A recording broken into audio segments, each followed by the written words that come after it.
Evening, St. Peter's. I hope you're all keeping well.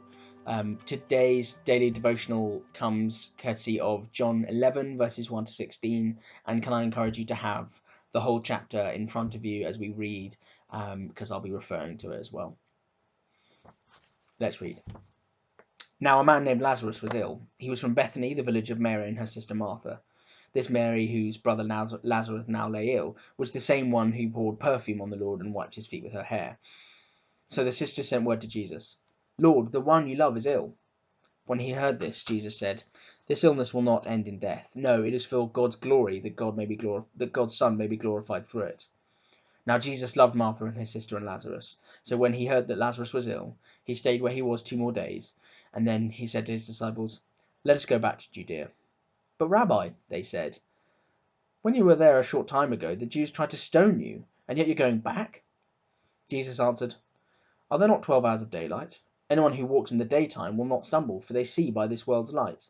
It's when a person walks at night that they stumble, for they have no light."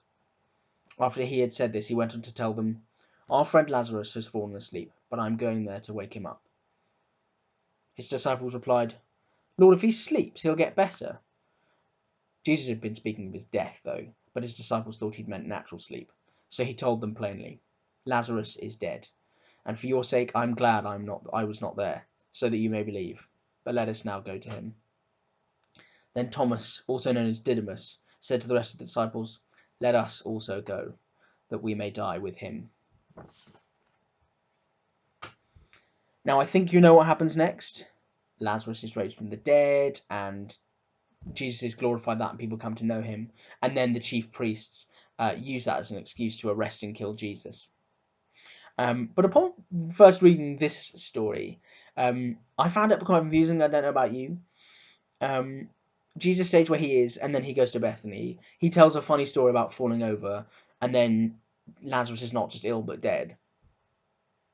But there's one thing, and there are a few things we could have drawn out, but there's one thing I want to draw out for us, and it's an encouragement, really. At the beginning of the story, when Jesus receives the news of Lazarus' illness, he stays where he is for 2 days.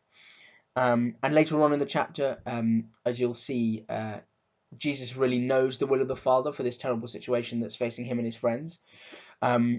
And so with that in mind, I want to suggest that Jesus is using these 2 days that he stays where he is, earnestly seeking the will of the Father.